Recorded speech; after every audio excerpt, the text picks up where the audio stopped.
Warning, incoming game over. Warning, incoming game over.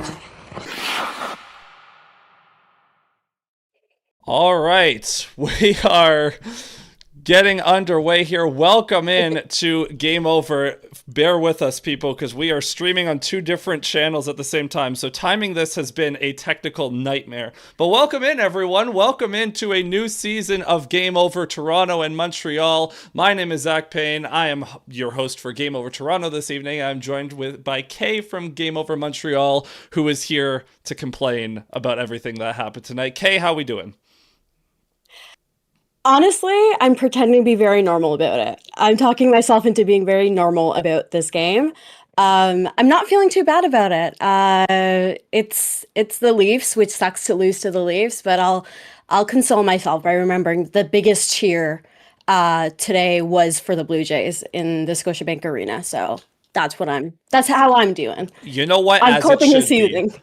As it should be, although the Jays are in a little bit of trouble. They're up 5-1 in the bottom of the 8th, and the Yankees have bases loaded with a chance to tie it. So we're going to be monitoring that throughout the stream as well.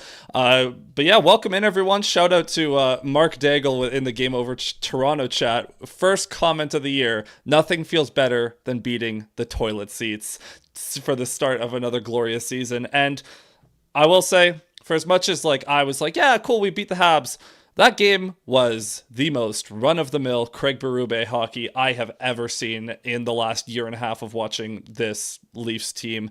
And it was not enjoyable for a lot of it, I'll be honest, because the Leafs don't really play an enjoyable style of hockey, whereas the Habs play a lot more fast, a lot more fun. So they had stretches where they controlled the play. The Leafs had their stretches where they're bigger bodied forecheck got underway and they were able to control play. Both teams had their moments. Obviously, the Habs control more of the advanced stats in this one, but the Leafs control the scoreboard, which is all that we really care about in this day and age. So to start off with, we are going to get underway with a game recap. In the second period, we will get into some Montreal-related conversations. In the third period, we'll get back to Toronto before a Q&A. But of course, everyone is welcome throughout the stream to chime in the chat. That's all what we're here for. That's why we do this live, is so all of you can get your opinions down. So before we get into the game recap, Kay, before puck drop, how are we feeling? How confident are we going into this game? And what are the emotions? So I am muted, so give me a second. I will. Oh. I will get you. Love that. Oh, am I okay? I hope everybody can hear me now. Oh. What? I need to. I just turned. Okay, Are there we good? go. Something Bear go with wrong. us, people. Technical difficulties. Uh-oh. Are we? It's okay. It's Wait, all let's good. spin on Perfect. Are we good? Okay. Are we good? Can Yes. the Montreal people hear us now? Can you hear me? I can hear Let you. me just make sure. Yeah, I think we're good. Can the Montreal chat hear me? I'm getting no response, so I'm going to assume that's good news. Okay, we're good news. We're good. That's great news. All right, sorry about that, folks. So yeah, before the game, Kay, how did we feel going into this one? Strangely anxious, I think. Not just about the game specifically, but I think there's a lot of feelings about this season. And it's weird. My heart was pounding the way it was for the Capitals, the Capitals games. Wow. Yeah, okay, to be fair, I think that's also anxiety. I think that's also called anxiety. But also, second, I think it's just, I'm really excited. And I was nervous because I knew if there'd be a loss, people would be really weird about it, as they tend to be. But shockingly normal. Habs Twitter is being shockingly normal. So I'm happy to report that for everybody. Yeah, and it's the contrast after the Leafs lost 1-0 to the Habs in the season opener last year. Leafs Twitter was immediately like, this team sucks, this was the wrong hire, Berube stinks, the magic is gone, whatever. Now, Leafs fans, we are irrationally apathetic towards the regular season because the Leafs have the longest streak in the NHL of making the playoffs. So we have grown accustomed to just not caring about the regular season.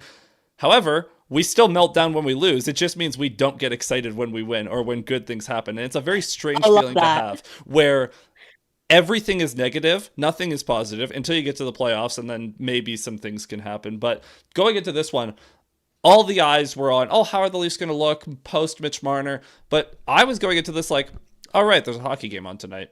Like the hockey season snuck up on me so fast that it kind of caught me off guard. But the Leafs were ready to go in the first minute of this one. 3 chances, one of them going into the back of the net. My God. A no-look pass from Matthias Michelli to Jake McCabe 10 seconds in or whatever to set up a good chance. Morgan Rielly, who was everywhere tonight, had a great chance. And then off the face-off, William Nylander takes a shot, and Bobby McMahon deflects it in from the slot. And right away, the Leafs are up 1-0, and things are looking great for me. Probably not so much for you. Nope. So, but after that, the Habs kind of started tilting the ice and took over the next several moments of the game. What did you see from the way the Habs were able to bounce back after that early goal against? So I like to joke that the Habs are just a team full of toddlers. They are the youngest team in the league right now, including the baby sharks. So that's a whole thing to think about. But I was just joking that they're toddlers and they hadn't woken up from their naps properly. Now, that'd been the issue last season too, but what would happen is they would wake up for third periods and nothing more. So honestly, the fact that they were able to wake up, I would say maybe halfway through the first, I was pretty happy with them. Um, I I liked the fight back. I liked that they were in another team's building and did not give up. And I like that I thought the entire team was equally involved. Some of them were more effective than others, but I feel like everybody was engaged. And I think that's a really good sign to start the season, because if you don't have everybody engaged, like right at the start, what are we doing here? So I was upset about the way it started, but relatively happy about the way it proceeded until the very end. So Yeah, of course. Now, a few minutes go by in the first period. The Habs are starting to, get their legs under them, and the Leafs end up going to the power play on I believe that was the line A hooking in the offensive zone, where it just gets into the hands of Chris Tanev. Bit of a sloppy early season penalty that you see, but then the Leafs, being as sloppy as they were in the first period, multiple turnovers on the power play, multiple turnovers at 5-on-5 as well. They were just a mess in the neutral zone. And Oliver Kapanen, shorthanded, gets his first career goal, baby. right? First career goal, was Yeah, it?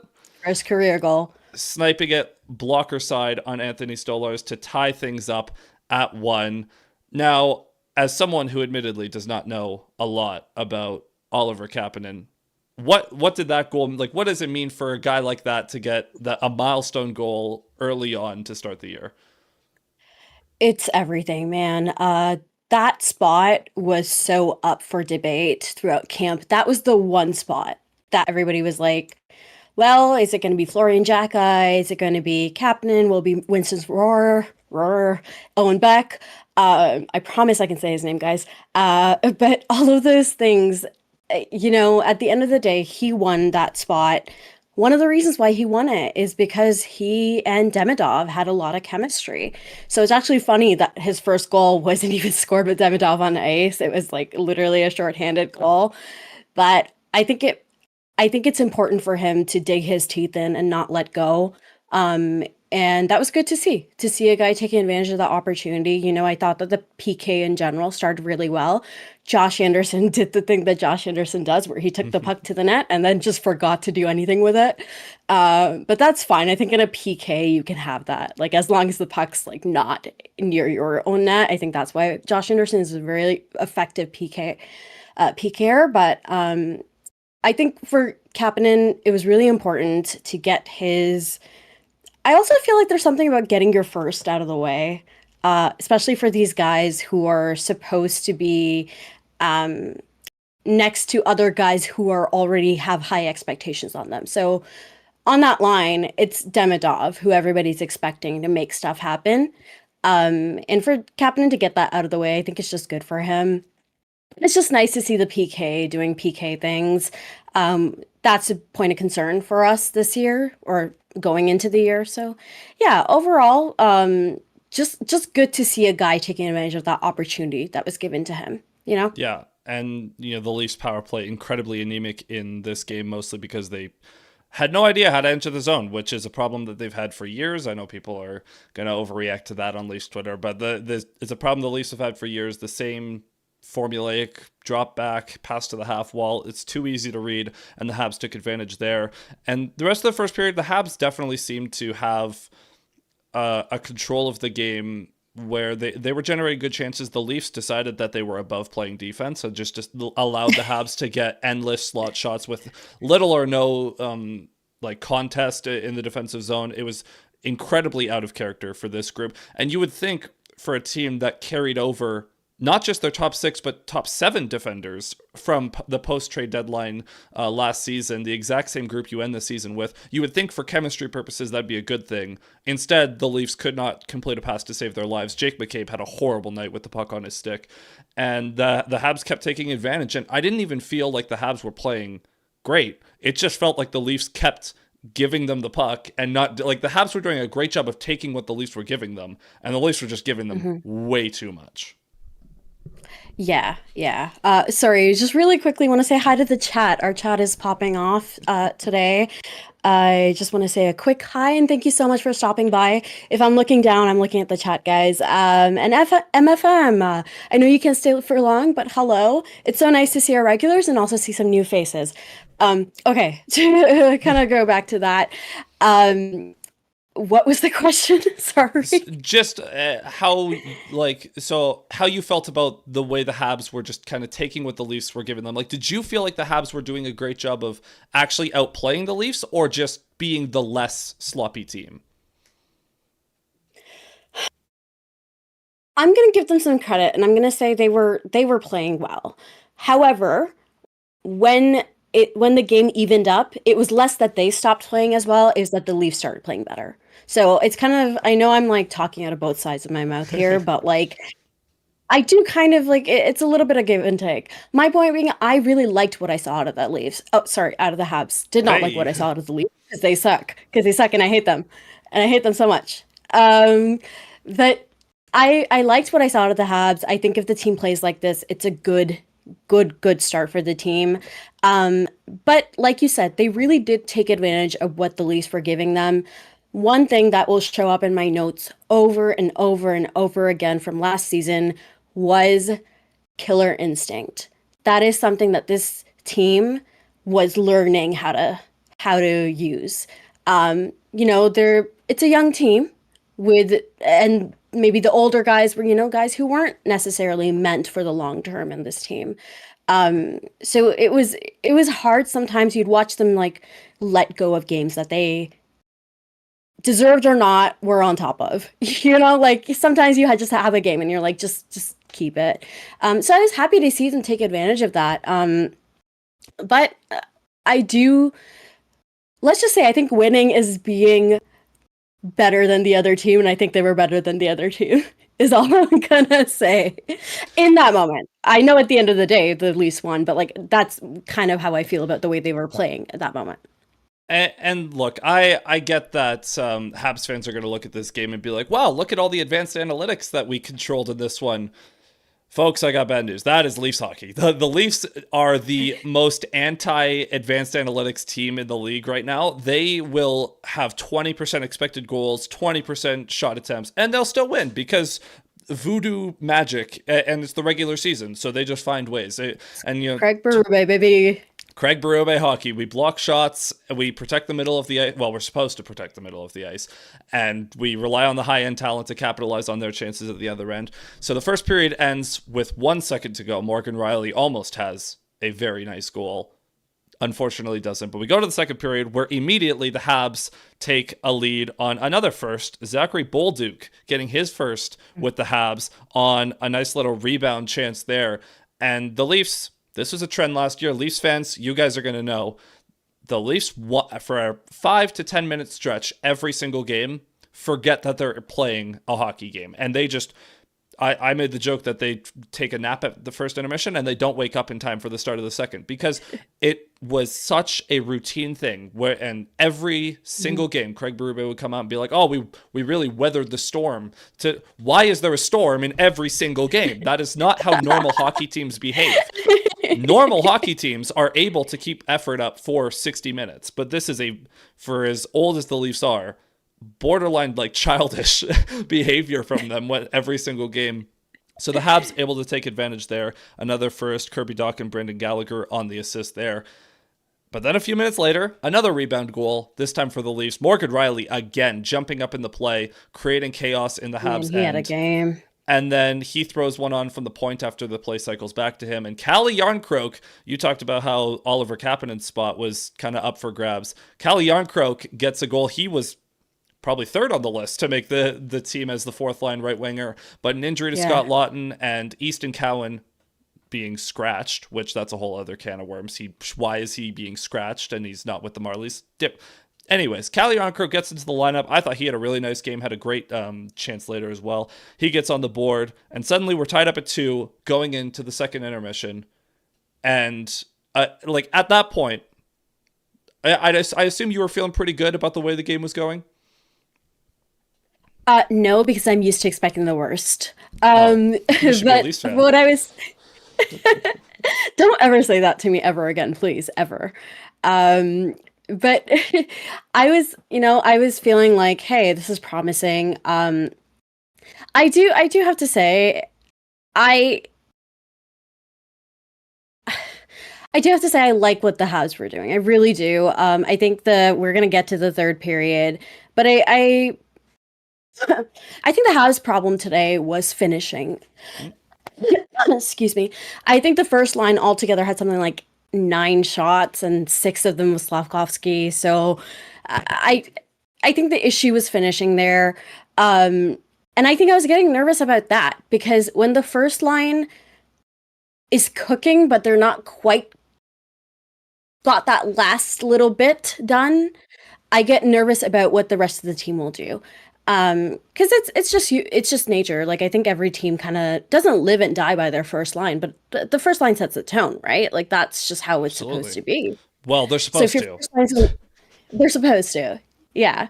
So if your first line is just, and again, I'd like to clarify, they were playing great. I love the way the first line was playing. They solidly outplayed the Matthews line. Like there's no ifs, ands, or like the Suzuki line they were caving. Not like they weren't getting the best chances in the world, but they were absolutely outplaying the Matthews line all night.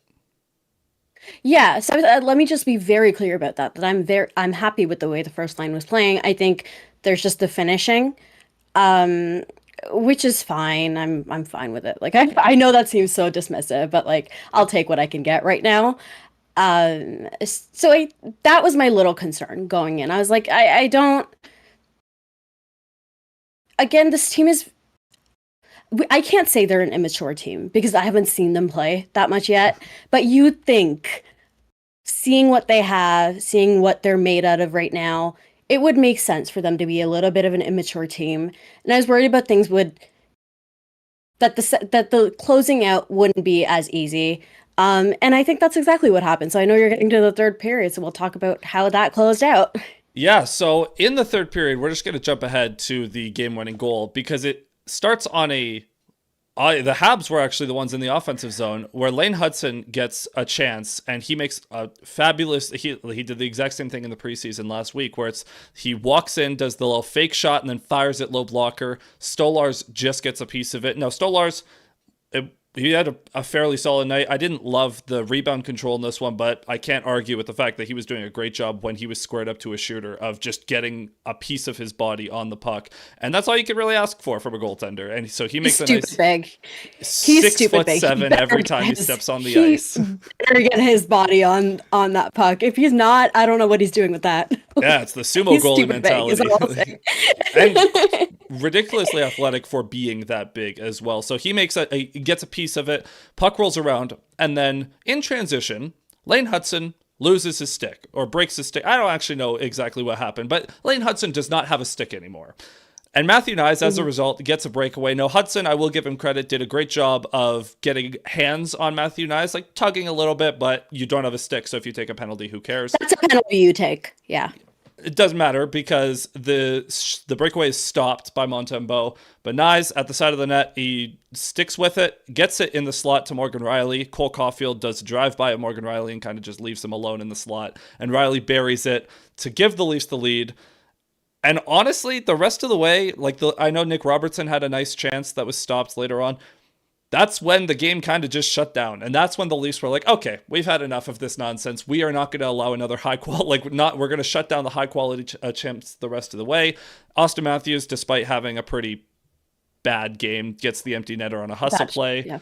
And Nylander gets another one because we love stat padding at the end of the day to get us to our final score of 5-2. And yeah, I joke that this is the most Craig Berube game ever. The Habs, I think, did outplay the Leafs for stretches of this game, and their skating and their speed really gave the Leafs problems. Stolarz was good when he had to be. The Leafs cleaned up their act, and Morgan Rielly was fantastic in the offensive zone all night. He was the Leafs' best player by far, and at the end of the day, the Leafs just capitalized on their chances better than the Habs did. Yeah, to go back to that goal, both Matheson and Hudson had broken sticks on that play, actually. So there were approximately 0 defensemen able to cover that. Is that a good spot to be in? Just to, I feel like that's might be a problem. Is that good? I don't know. Consulting the chat, is it good when both defensemen don't have their sticks? So I think that's kind of what happened there. I was also glad that Hudson stayed on Nyes. That's a penalty you take any day. It's fine. You do what you have to. I think what happened afterwards, and it's in the nature of fans to not give the other team credit, so I'm going to be a complete asshole about this and not give the Leafs any credit, is I think the Habs just kind of, I think there was a little bit of scrambliness that happened, and then I think a little bit of bad luck. I think they had chances. They weren't able to capitalize on them. Like I said, it's hard for me to be mad about this game, even about that play, because it's hard to be mad about a goal that's scored against you when 2 of the guys on ice don't have their sticks, who do you get mad at in that situation? Yeah. Also, hello, by the way. Like the stream and be sure to subscribe if you haven't yet. I'm seeing people pop in and out, so just a quick reminder. We love having you here. Everyone needs to hit like and subscribe for a Blue Jays victory. The Blue Jays are moving on in the MLB playoffs. Oh, nice. So I know you guys don't like the Leafs over there in Montreal, but we only have one Canadian baseball team, so hit like and subscribe for a Blue Jays victory. Yeah, I'll take it. Also, when it comes to non-hockey stuff, I'll take a Canadian. Over now. Exactly. So, aside from that, that is our game recap. So I think we can go ahead and turn this over to the second period. And in this second period, I apologize, Leafs fans. We are going to talk a little bit more Habs because that's the nature of these crossover shows. We have to spend time talking about both teams. So the Leafs win. We're happy. Morgan Rielly, unbelievable. Other people, Austin Matthews was maybe not great, but we'll talk about that later. So moving on to the second period, of course, everyone hit like, hit subscribe for a new season of Game Over. So coming into the season, I know that we haven't done a ton of season preview content for Montreal. So one of the big storylines of the offseason was the acquisition of Noah Dobson. And you are going to hate me because for everyone watching, right before we got on stream, Kay is like, I have a lot of strong opinions on Noah Dobson that I don't know if I'm ready to share yet. But unfortunately, you're on the spot now. So Noah Dobson, how did he look in his first game as a Hab? I'm never telling you anything ever again.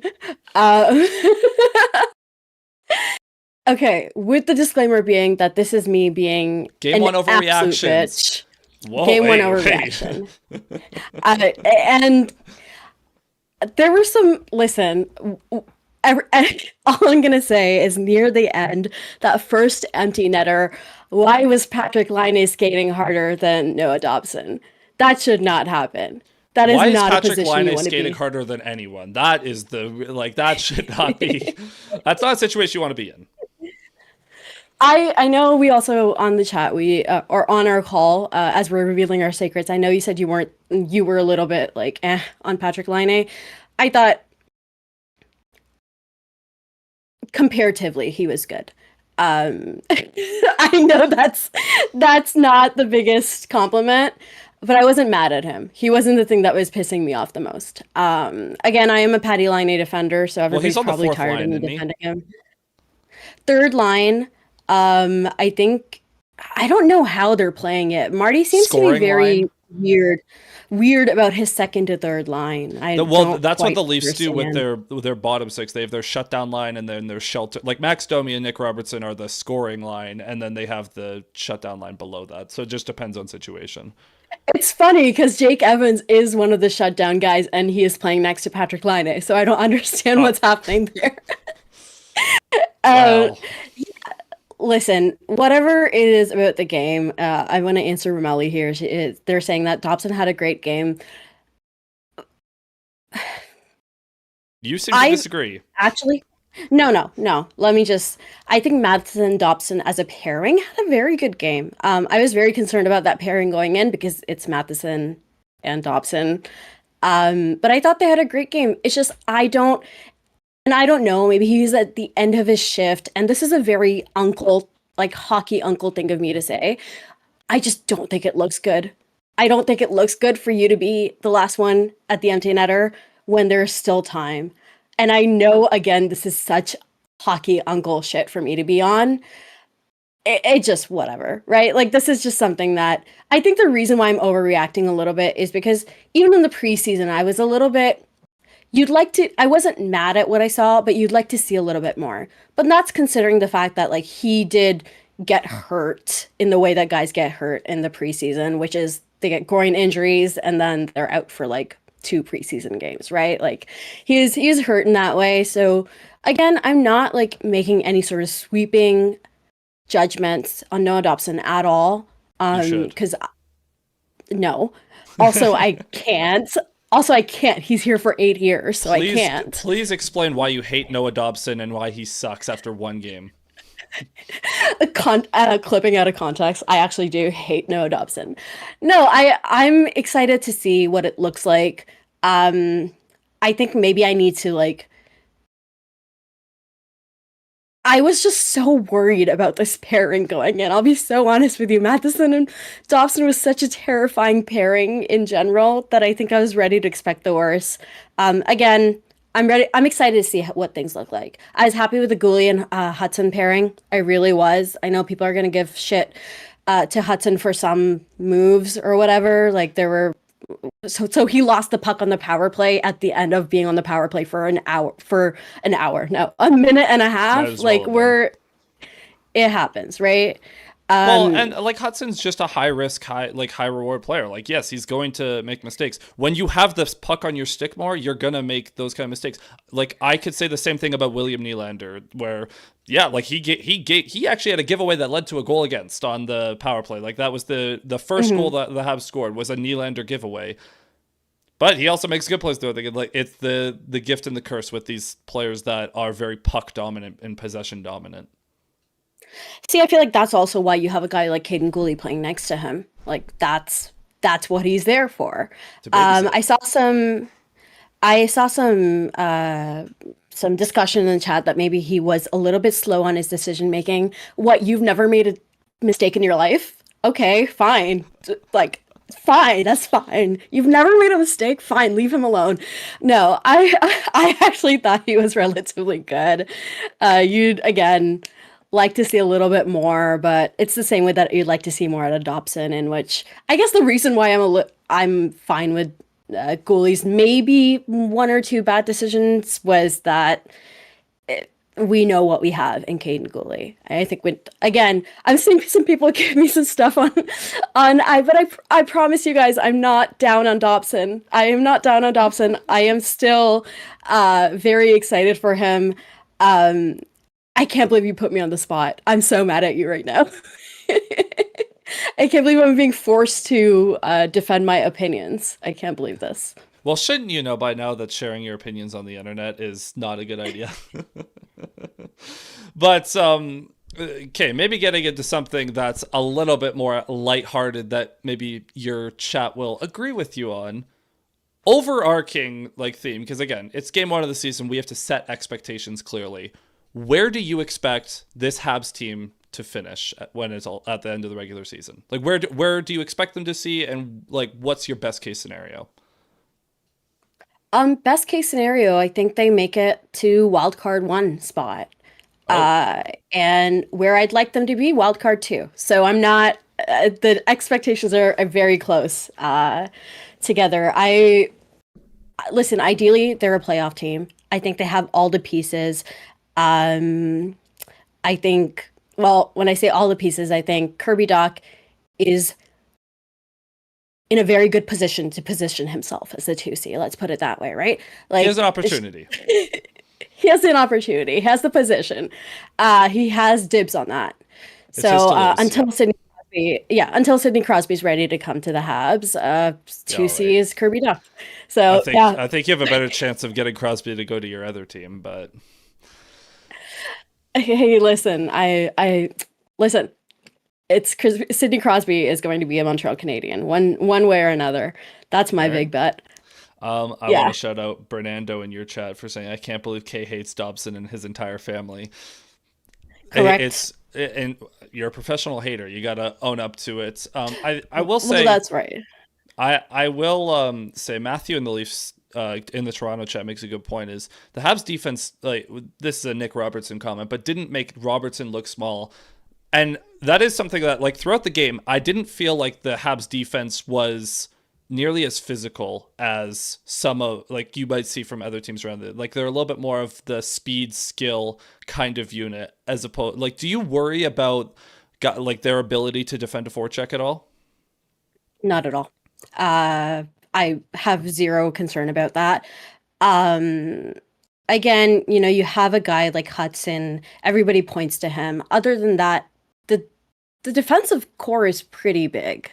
Uh, I know obviously a team can be or a group of guys can be big and not play big, Yes, but I sorry, don't that's what I think mean. Because I've watched plenty of big defensemen that play very small. Like Morgan Riley was like 215 last year, and he's like 6'1". He does not play like a big defenseman. Yeah, yeah.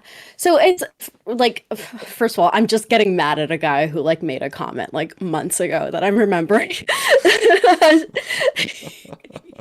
This is a very me thing to happen where you asked me a question and I thought about another guy who said something and got mad about it. But I don't think that's necessarily the concern.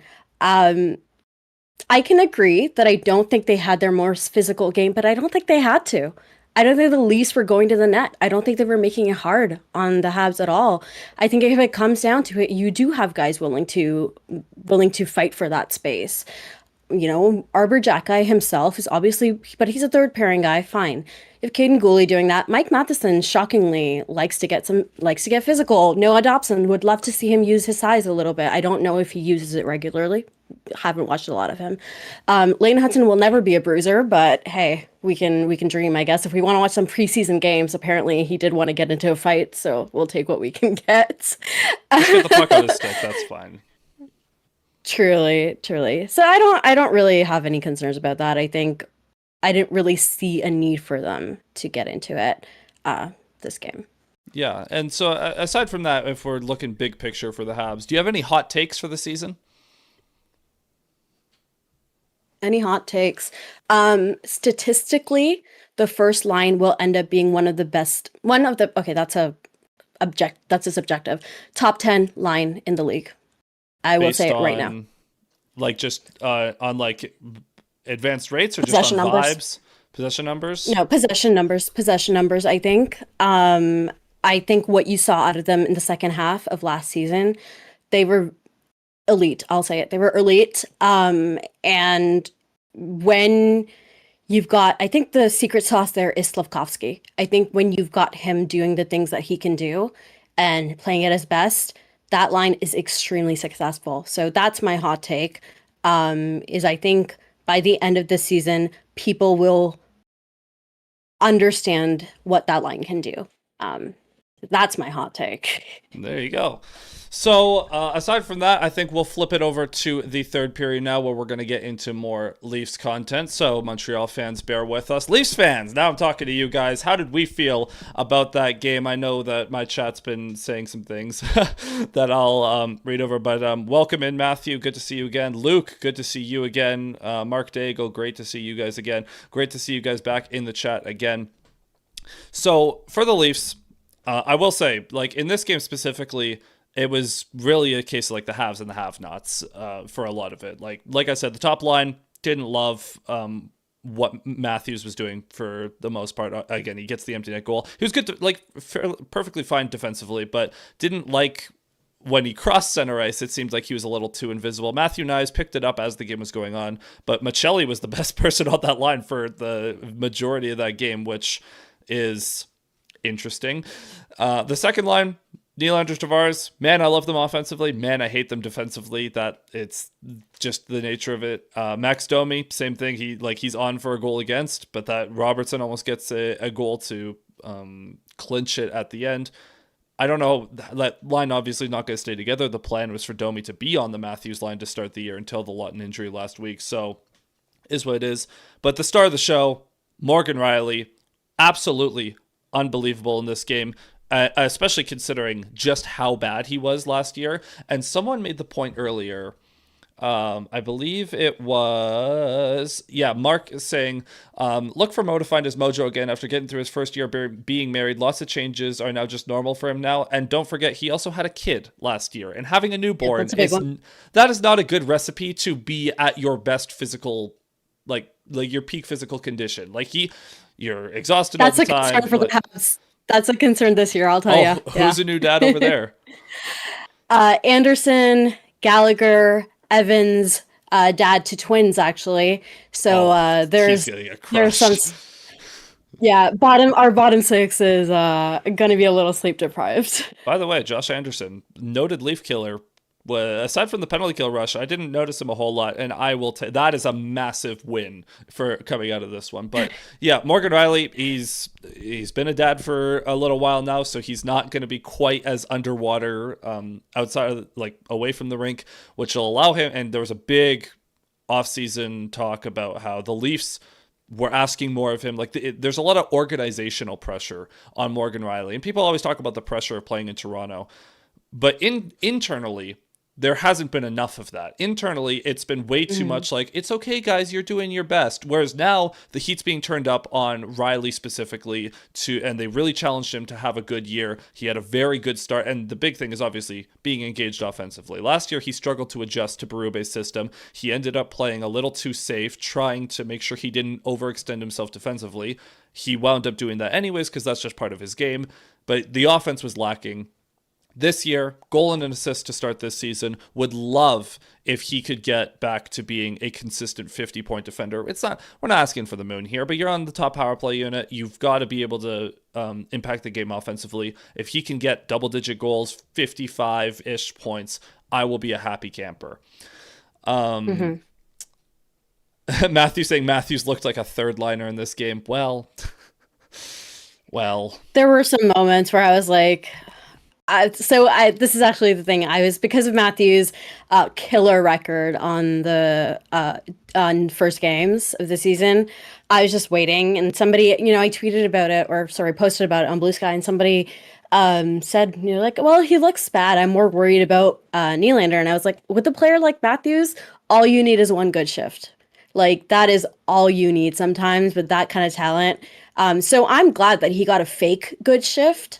Rather than a real one. The best shift the top line had, like the game-winning goal, had nothing to do with Matthews. It was just like a couple of broken sticks, and suddenly Nyes is the one making plays, and Rielly jumping up. Like, Matthews' offensive impact was very minimal in this one. So if for Habs fans, you want more things to be happy about, that Suzuki line did wonders against that guy. I was very happy with that line. Again, very happy with that line. Yeah. OKO Digital, welcome back. Good to see you again. Wasn't able to catch much of the game due to work, but happy to catch the game over stream. Good start to the season. Go Leafs, go. Good to have you here, man. Now, Goaltending is obviously a big thing for the Leafs. That's the way that the Leafs are structured, is to be kind of good offensively, kind of good defensively, and have great goaltending. Stolars and Joseph Woll were so Stolars was fourth in the league last year in goals saved above expected, and he was like 20, 30 games behind the other goalies on that list. He has been, when he's healthy, statistically one of the best in the business. Again, I didn't love the rebound goal that he allowed, the second one, but we know he struggles with rebound control, so I'm not too worried about it. The Leafs are predicated on having great goaltending. They got it tonight. It's a very weird thing to have, because the defense is set up to limit the high danger chances, and they did an okay job of that in this one. We're obviously looking to improve there. But if the Leafs limit the high danger chances, let Stolars save the medium danger ones, the Leafs are going to win a lot of games again. Like, I know people are going to be like, oh, the regression without Marner is going to be crazy. It'll be a little bit. It's not going to be. I'm sending them bad vibes. I'll tell you that. I'm sending them bad vibes. I don't think it's going to work, though. I mean, the thing with the Leafs is, like, they play such a weird style. Like, the Leafs are going to win so many ugly games this year, just like they did last year. There's going to be a lot of games where they get outshot 40-26 and still find a way to win because they have great goaltending. Like, that's kind of how it works. Like, go ask the Winnipeg Jets how having Hellbuck last year helped them in the regular season. Like, also, Matthew makes a good point. Curtis Sanford is a great goalie coach. I want to see Primo with him. I don't want to see Primo, period. I don't think you want to see Primo, guys. I don't think I'll be real with you. I'm A-okay if we never see... We're going to have to next week when there's a back-to-back. But Toronto needs to take it personal when anyone touches their goalie. It's overdue. Yeah, that is the thing. Like, there was one little scrap, sort of, in this game when OEL and Slavkovsky sort of got into it. There wasn't a whole lot. They were just kind of mad at each other. Yeah, I want to see more attitude from the Leafs. Like, that's another big thing. It's just, like, you're bigger. Push them around a little bit. Don't be afraid to go to the net. Dakota Joshua was a guy that I was super disappointed with, because that dude is massive, and I didn't notice him at all.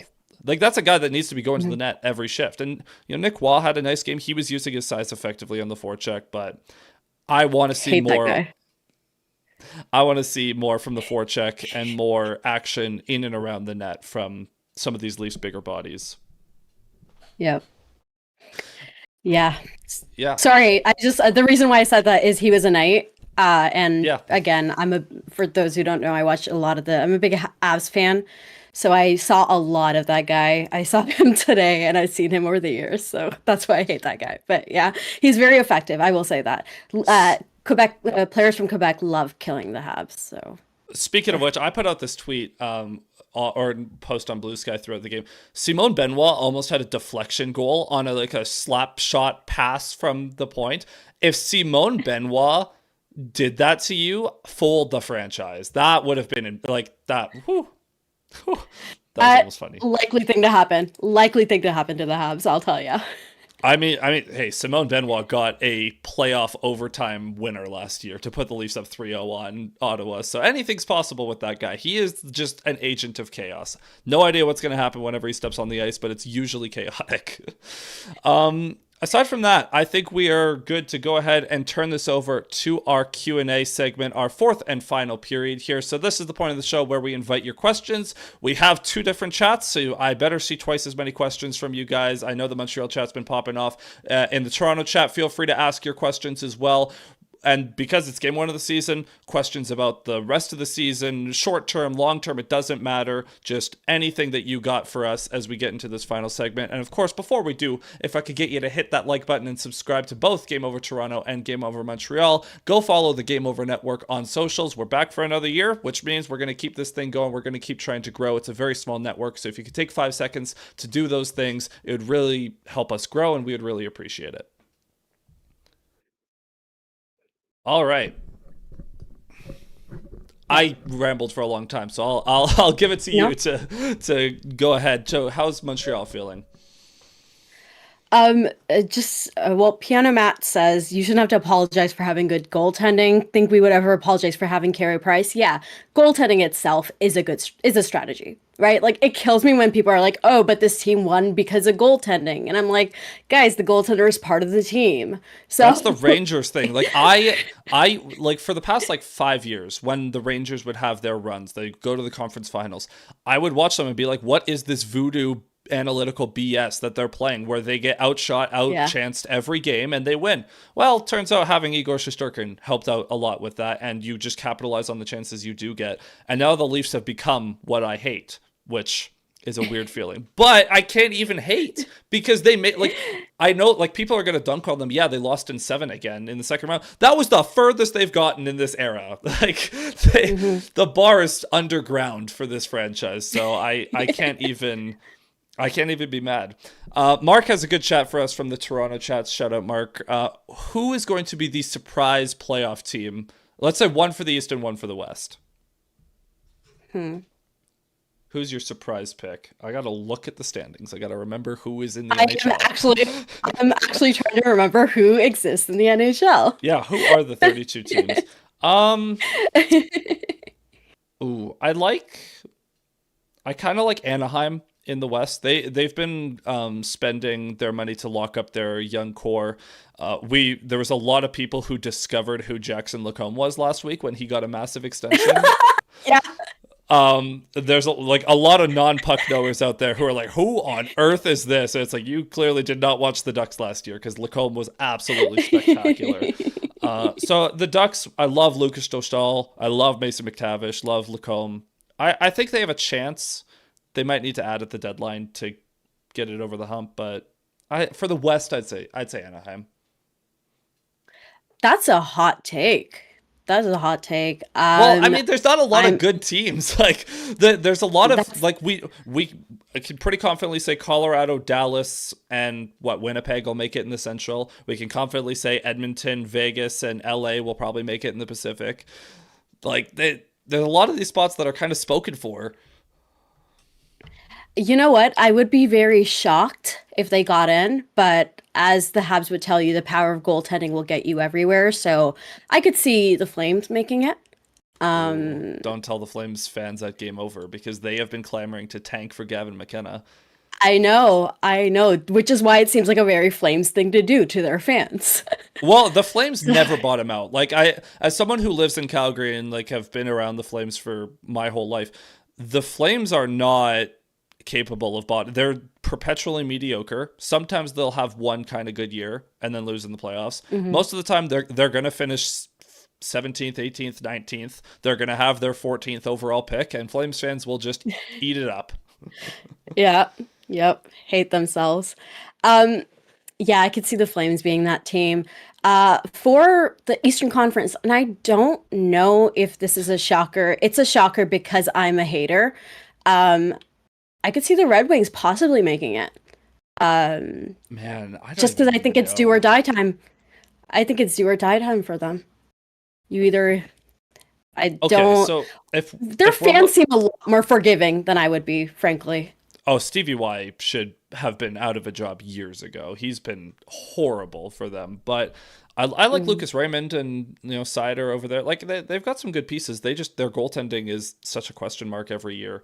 But if we're looking at if we look at the Atlantic, we can pretty confidently say Tampa's going to make it. Pretty confidently say Florida's going to make it. We're pretty confident Toronto is going to make it. Montreal, probably a wild card.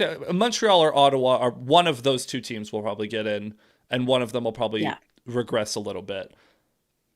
But I wouldn't be shocked if, honestly, in the East, I would not be shocked if the exact same teams made the playoffs.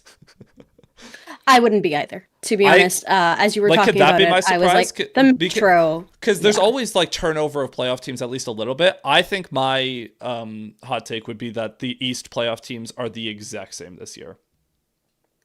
Yeah, same order too? No. Or you think that'll be a little different? I don't think Toronto's winning the division. No? I think Tampa, if Vasilevsky's healthy, I think Tampa might win it. I think Montreal will be better than Ottawa this year. I mean, amen to that.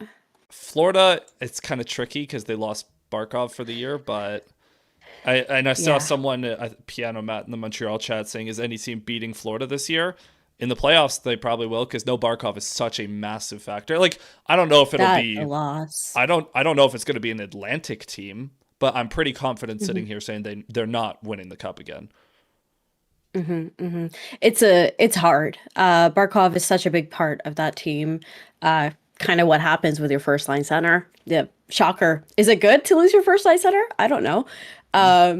These five Apparently. reporters are chiming in. Unless you're the COVID Tampa Bay Lightning, probably not. Man, those fucking fake ass. We can. This is not a hate Some on Tampa. water.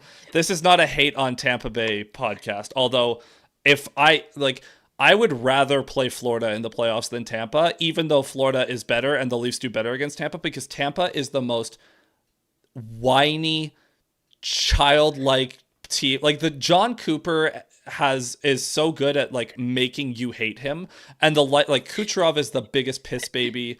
And all those guys over Such there, a child. they just He's such a whine and child. complain. Cooper is a lawyer, and I think you can Yep. tell. I think that's what I'll say about them. It's funny because with the Panthers, I'm like, I don't really want guys to get like CTE, so that's a thing. That would be the reason that I would not want to play Florida. But or sorry, yeah, the Panthers, but Tampa, man, I do not like that team. I do not like Kucherov, and oof. I See, think it was really funny. I'm not sure if you saw, but when the Avs won the cup, that last game, there was like a clip of Kucherov throwing his gloves at the trainer, and I was like, "You are such a little baby. Do you want your pacifier? Jesus Christ." Yeah, it's weird. Maybe it's because I'm a sicko. Like, it's like, oh, the Leafs have beat the Lightning in the playoffs. I don't need to play them again. I don't need to play Ottawa again. I need to play Florida again. I'm so mad that the Leafs weren't the ones to take down. But like, that when the Bruins just got bad, they got old and bad. It was like the whole thing around Toronto Twitter was like, when the dragon you always dreamed of slaying dies of old age. Yeah. It's a real shame what's happening with Boston. Like, No, not it's a shame not. because I don't want them. No, but it's a shame in that it sucks that the Habs are on the upswing and the Bruins are on the downswing. Because I think when that is an active rivalry and like a real one, when both teams are like capable of winning, I think it's a very like that's an old school rivalry. Right now, all we have is the Sens who we hate each other. It's so weird to see. I'm not sure if you saw what happened in the preseason, I but did. I enjoyed man. not being in the middle of the drama for once. It's much nicer on this side of yeah, of the fence. yeah, Um, man. we're writing off Boston entirely, huh? I mean, yeah, unless Swayman is back to being a 920 goalie, probably. They'll be Yeah. they'll be better than they were down the stretch. They were like unwatchable down the stretch, the Bruins were, but they'll be okay. They'll be the Flames of the East. Who do you think ends up at the bottom of the Atlantic? Buffalo. Sabres? I'm sorry, Buffalo. I really hope they don't for their fans' sake, but like Mark in the chat saying, I hate Buffalo, but I want them to get to the dance because I couldn't imagine how that fan base feels by now. At least they have the Bills. They got something, man. They got something. Yeah, Matthew in the chat saying, calling it now, Toronto first in division by 5 points. All right. I mean, I respect the conviction. I also wanted to ask Zach if he thinks Robertson sticks on this team this year. I think Robertson he'll be in the lineup. He's not going to be an everyday player, but he'll probably play 50 games again. And then we get to the trade deadline and the Leafs will probably acquire someone that knocks him out of the lineup. You need to just get through the 82 game season. Robertson can score. And if the only reason he wouldn't stick with the team is if he gets traded, which is possible. But for right now, I'd rather have Robertson in the lineup than Easton Cowan because Cowan is too young. He needs to develop. And if the choice is Robertson on the third, fourth line or Cowan, I'd take Robertson every day just because he could score 15 to 20 goals. If he goes on a bender, Robertson could easily score like 20 goals, but he just needs the playing time. I was also a little curious about that. I was like, what's happening over there? My question, what is happening? So, like with the Cowan thing, or Yeah, like what's happening there? so it's very clear after the Cowan had a fine preseason. And he does look Yeah. like he could play NHL games, and he probably will at some point. It's very clear Craig Berube is building his lineup on who are my best 12 forwards, which is a totally valid Hmm. approach. And Brad Treliving is looking back a little bit more and saying, okay, what's the best? Like, how do we put these guys in the best position to succeed? So Berube, if he could pick, would want Cowan in the lineup. But Tree Hmm. Living, I think, is going to send him down so that he can go play. Because playing 6 minutes a night with the Leafs is not going to be as good for his development as playing 20 with the Marlies. And I don't Yeah. care about how Cowan looks this year. Easton Cowan is not going to be the reason the Leafs succeed or fail this year. So put him in the with the Marlies, let him develop for a year, and then next training camp we can talk about him being a legit third liner instead of barely being a fourth liner. Yeah, I think that's a conversation that, like, this is a similar conversation, except not because we were in such different places that we had Slav.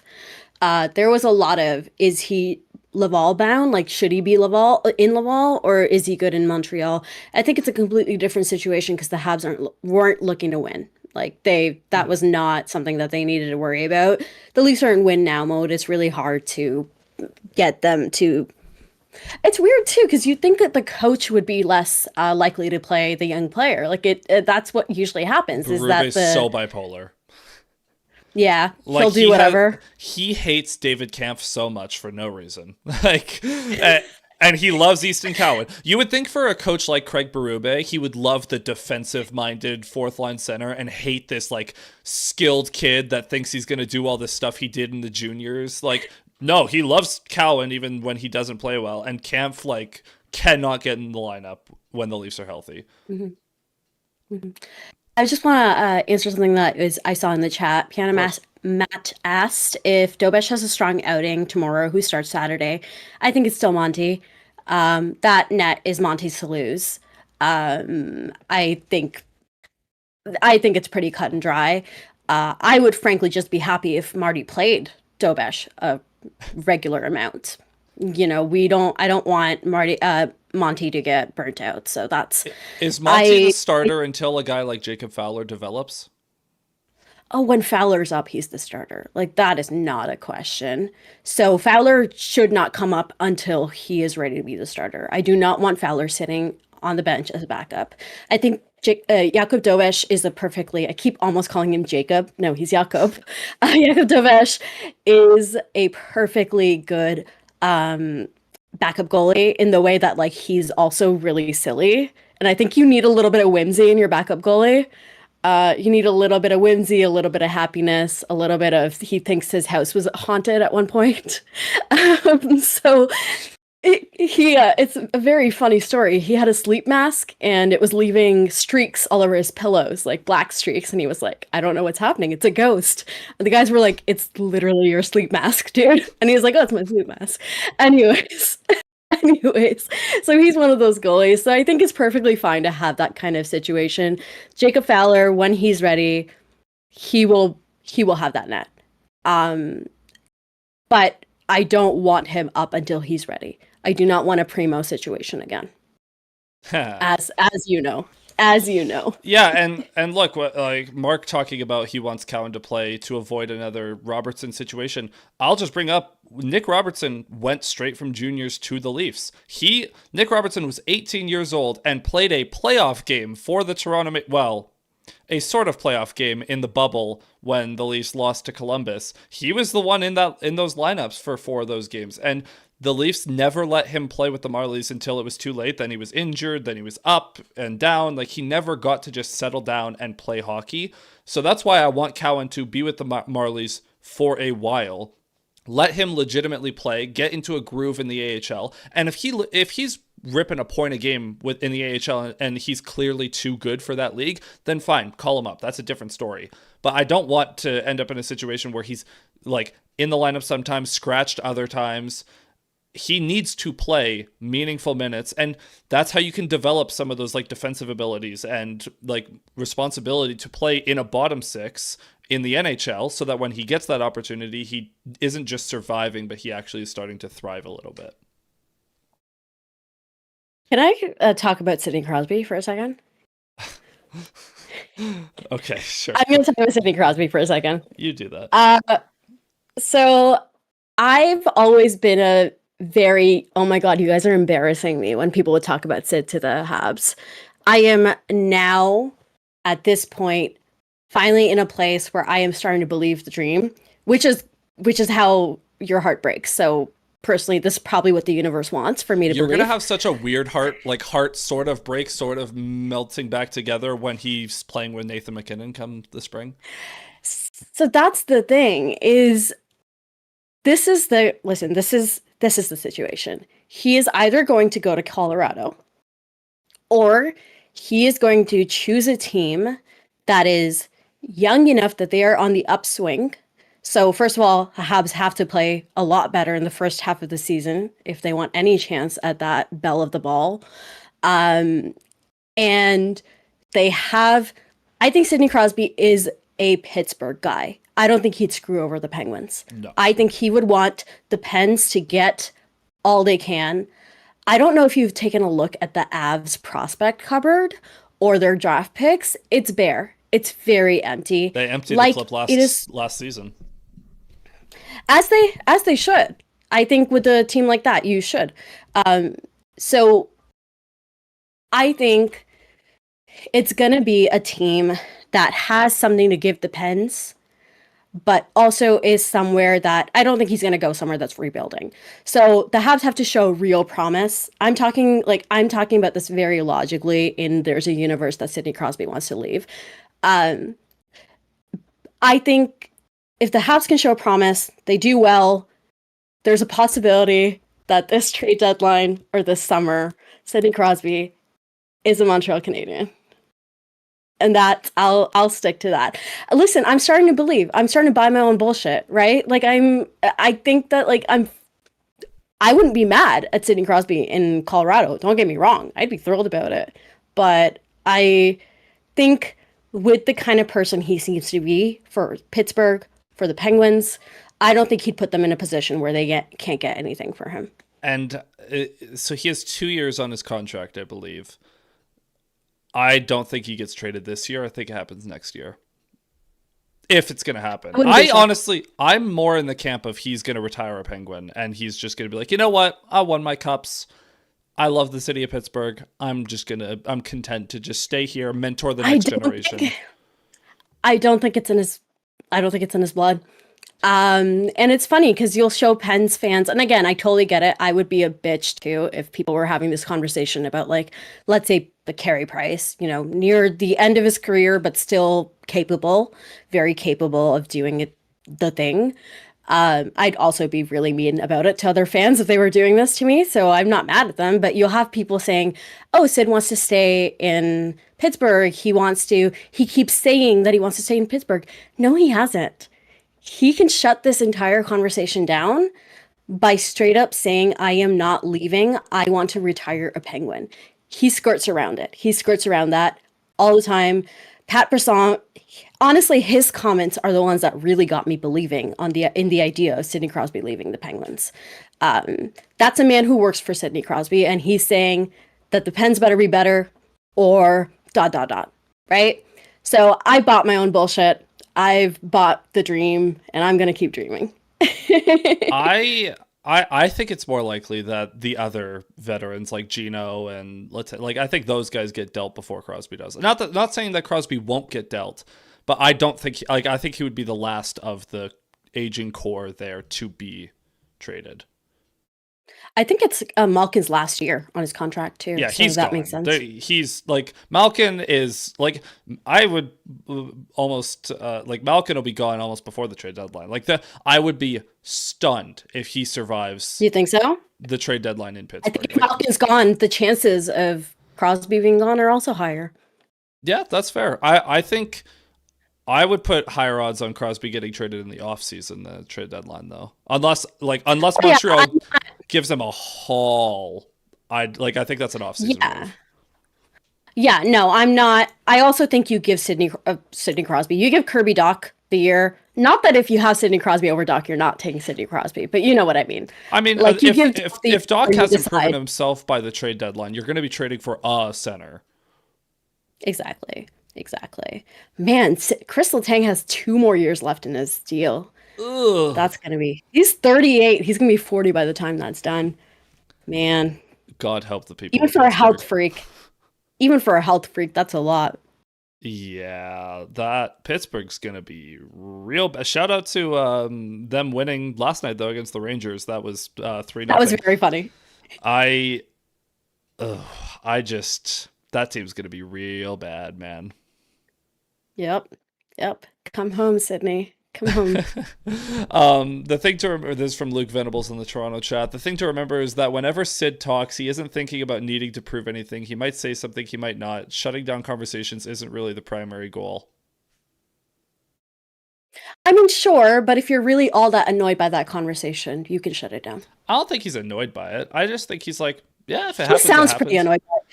Or he keeps sounding like listen, Sidney Crosby's very good at saying things without saying things. I think in the last few years, for the first time, we've seen him as a person, which shout out Nate McKinnon for making him act like a person in front of the media. Which is hilarious because Nate McKinnon, when he's not in front of the media, does not act like a person. That is a cyborg. It is very funny. It is a very funny bit that they do between the two of them where God knows what's happening. It was really funny. But yeah, because of that, I think Sidney Crosby is maybe perhaps the most media trained player in the league still to this day, even over McDavid. Because I think when he came into the league, it was a time where he really had to be careful. That was a guy with a target on his back in several different ways. So I think he's very good at choosing his words correctly. Again, I don't have any I don't feel bad for guys who are talking about being annoyed by something that they could easily shut down.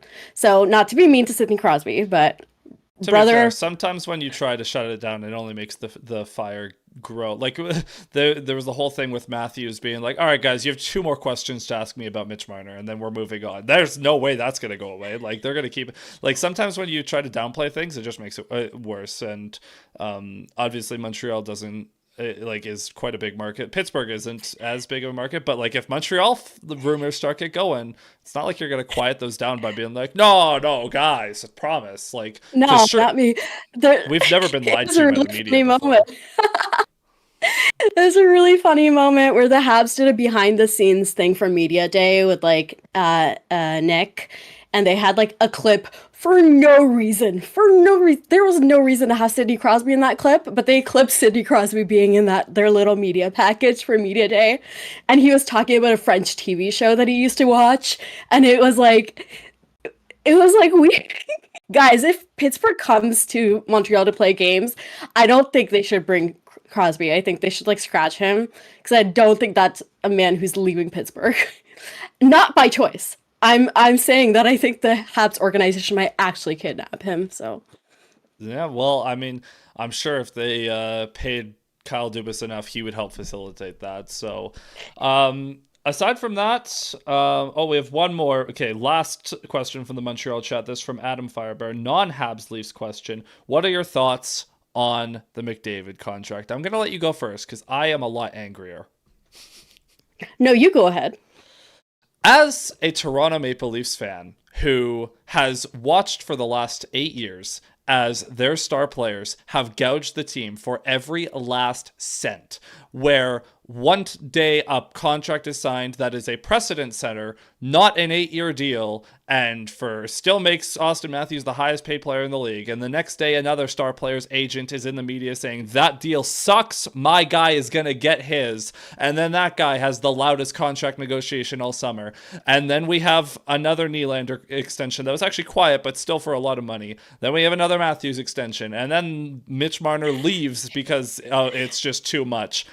And he couldn't get every last penny here. And now Connor McDavid is not getting a single penny more than he's already making. If there was ever a player that could demand to be the highest paid player possible, like $20 million, give me a max contract, it is Connor McDavid. And that guy said, no, I want to win. You guys don't want to win as much as I do.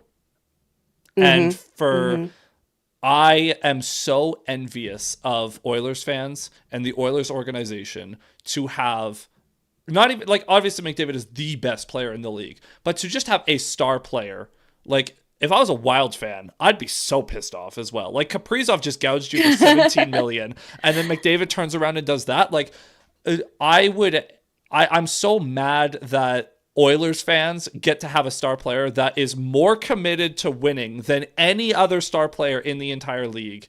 While I have to sit here with these guys that are like, no, I'm going to get as much money as humanly possible. And if you say no to me, I'm going to make a fuss about it. And I hate it. Please, Kevin please. His contract, his extension's coming up. So that's what I'm thinking is Cale Makar, please look at that. I'm also thinking get Lane Hudson to look at that. We are having, seems like there's a, Tension. I have no trouble believing that that's going to get done. I have no real concerns. You want a fun fact? What? So, Hudson's agent, you know who his boss is? Who? Might be someone that happens to also represent Mitch Marner. Darren Ferris. No. So actually, that's the thing is today there was a report that was like, the agency has seemingly taken a decision to divide so essentially it's Dog a and pony show. I love being on this side of it. Let's do the whole thing. Darren, do your worst. Do everything that you wanted to do for Mitch this summer. Come on. He's just a little guy. $19 million over. We're just a little guy. Our team's just a little tiny baby boy. No, don't hurt us.